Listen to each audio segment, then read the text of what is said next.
É Veiga ou Arrascaeta? Arrascaeta, para mim, sim, menor sombra de dúvida, mas eu tiraria o Zé Rafael do time e colocaria os dois. Você tiraria o Zé Rafael? Sim. E jogaria com o volante Arrascaeta. e colocaria os dois. E chamaria o Jorginho 30 para fazer os dois correrem e desarmarem, que nem o Arrascaeta passou a desarmar com o Jorginho 30. Inclusive no lance do gol de empate contra o River Plate. É ele e o Diego que roubam a bola. Né? Verdade, o Flamengo não tinha mais volante ali. E vira o jogo. Ou seja, é possível. Então o seu treinador seria Jorginho 30 O quê? desse time aí? Sempre.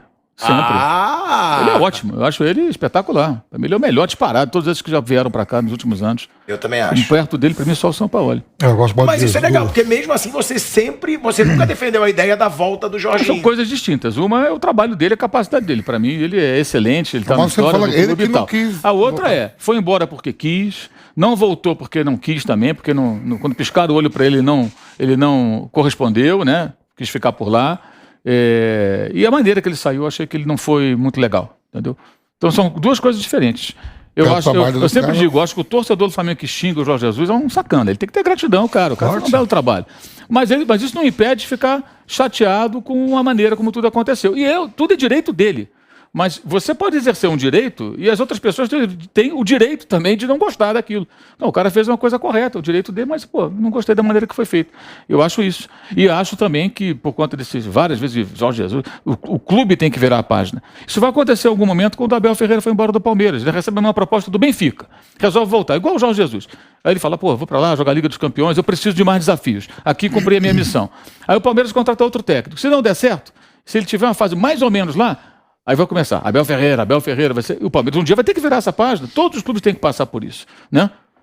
Não dá para viver, então são coisas diferentes, mas eu acho o Jorge Jesus excelente, acho até que, eu tenho a tese de que ele só não decolou mais na Europa, porque ele só chegou a um nível de times grandes em Portugal, já com uma certa idade, já 50, quase 60 anos, ele já tem quase 70. O Jesus, quando tinha idade do Abel, ele dirigia time de terceira divisão em Portugal. Isso vai muito pela diretoria. E o Flamengo foi o melhor trabalho da vida dele, assim, mas de longe. Ele tinha ganho 3 títulos do Benfica. As pessoas também esquecem que no Benfica ele foi tricampeão português e chegou em 2 finais da Liga Europa. Ele foi tricampeão português, pilhado, mas depois de ter algum tempo de trabalho no próprio Benfica, né? Antes, ele não chegou lá ganhando. Ele chegou, perdeu. Depois o Benfica foi tri. Ele ajudou o Benfica a recuperar uma hegemonia que não tinha muito tempo. Ele tinha perdido pro Porto. O Porto tem um recorte em Portugal em 30 anos, um período de 30 anos, em que a cada 3 campeonatos ele ganha 2. E com o Jesus isso foi parcialmente rompido.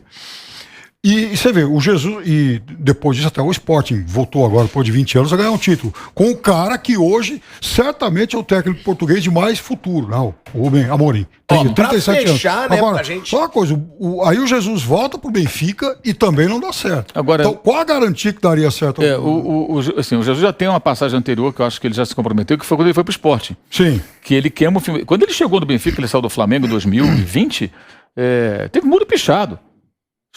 Boa parte da torcida do Benfica não queria vê-lo nem pintado nem de Jorginho 30 fantasiado, não queria. Então ele já chegou ali sob suspeita, né? Acho até que ele teve alguns momentos, né? Ele conseguiu fazer o time avançar na Liga dos Campeões. Isso aí acho que foi um êxito que ele conseguiu. No grupo do Barcelona, tudo bem, pode estar mal, e alguns jogadores não foram tão bem, mas, por exemplo, o Davi Nunes foi ele que pediu.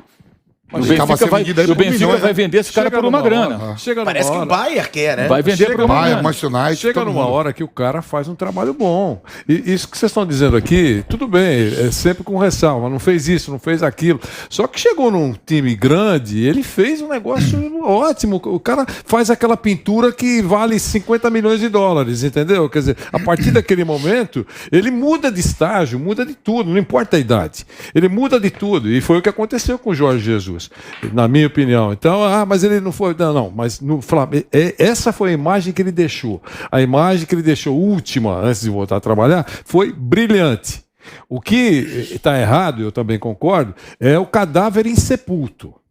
Quer dizer, cadáver insepulto para qualquer segmento é uma tragédia. Entendeu? Quer dizer, passou. Virou a página, não deu certo. Eu tenho, ao meu ver, opiniões um pouco diferentes. Acho que o Flamengo fez muita lambança também nessa tentativa de trazê-lo novamente. Mas não importa isso, é cadáver insepulto. Então, sempre aparece.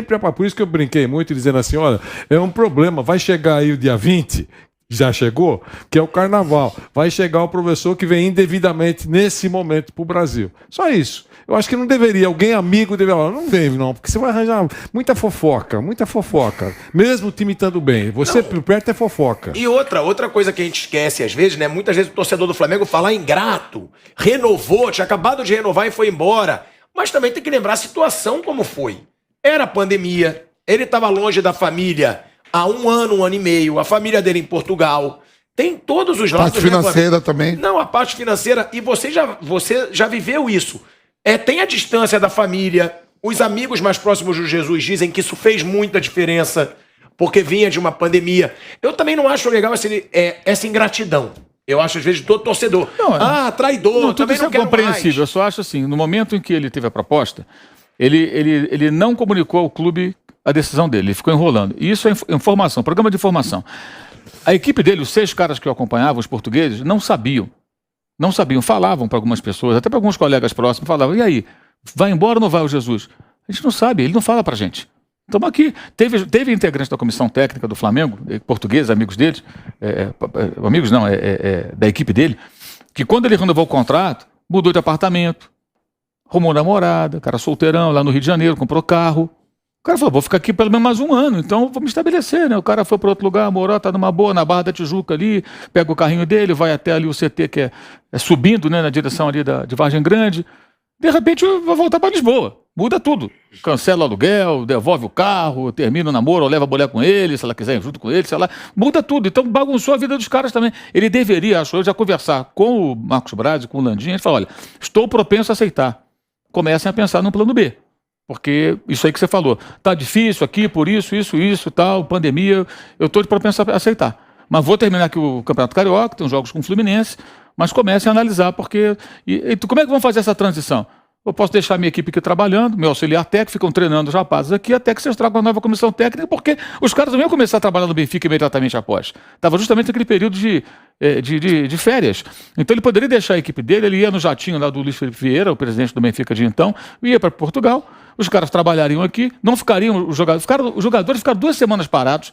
Quando o Domenech chegou ao Flamengo, tinha jogador acima do peso, jogador fora do peso, porque ficou ali sem nada, não tinha ninguém.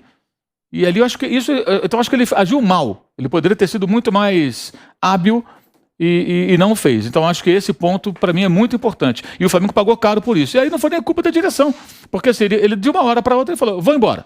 Paga a multa, 1 milhão de euros, paga pelo Benfica e foi embora. Mas ninguém perguntou para ele, porque qualquer segmento, o cara sente, olha, fulano de tal tá sendo namorado, ele é demais. Senta aqui, escuta, tá todo mundo falando que você é maravilhoso e que tem gente te contratando, ou querendo te contratar. É verdade? Você tem intenção de sair? Ou não? Não teve alguém no Flamengo que pudesse falar para ele? Não, abre o jogo. Eu concordo que até abre o jogo, acho que o presidente do clube era a única pessoa que poderia fazer isso. Mas aí é botar a faca no peito do cara e falar: vem cá, você vai ou você fica? Lógico. Eu não sei. Qual é a sua tendência? Eu preciso pensar num cara pro teu lugar. Você vai nos deixar na mão se você for embora. Eu acho que nisso aí faltou, claro que faltou. Isso. Mas acho também que ele, por toda a relação que ele teve com o clube, com a torcida, com os jogadores, ele poderia pensar: pô, vou embora, vou largar os caras na mão. Vamos fazer isso de uma outra forma. Ele pegou um dia seguinte, acabou lá, Fla-Flu, no dia seguinte foi embora. Foi campeão. Pegou, meteu os caras do avião e foi embora. Largou tudo. Tudo bem, ele tem um direito, mas acho que pela relação de idolatria. Vou de novo citar o Abel Ferreira. No dia que ele sair do Palmeiras, eu acho que ele tem que ter um cuidado assim, tremendo para que isso não seja arranhado. Porque ele conquistou uma torcida, ele conquistou aquelas pessoas. Então acho que isso tem que ser bem tratado. Eu acho que o Jesus não soube. E aí, por isso que eu cito o caso do Sporting. Quando ele vai para o Sporting, saindo do Benfica, gente, é sair do Corinthians para o Palmeiras ou para o São Paulo. Você está comprando uma briga danada. Porque são os 2 rivais lá de Lisboa. O Porto, como o Piperno bem defendeu, é um clube que ele se intrometeu nesse século ali e falou assim: ó, eu vim participar dessa brincadeira. Depois ele falou: agora eu vou tomar conta disso aqui, tomar conta do futebol de Portugal. Mas a tradicional rivalidade é dos 2 ali. É Benfica e Sporting. O Porto é a partir da ascensão do Pinto da Costa. Sim. Até o começo da década de 80. E você vê desses do Gesualdo, tirando o Mourinho, né, que foi bicampeão europeu, do Gesualdo que veio pro Santos, com todos, acho que quem chegou com menos currículo aqui no Brasil foi o Abel e o Abel não tinha nenhum. E o Paulo Souza, né, que tá no Flamengo. O currículo do Abel... Não, tô falando dos postos dele. Porque o currículo do Abel era ter eliminado o Jesus. Lá na Champions. Era isso que o Abel tinha feito na carreira.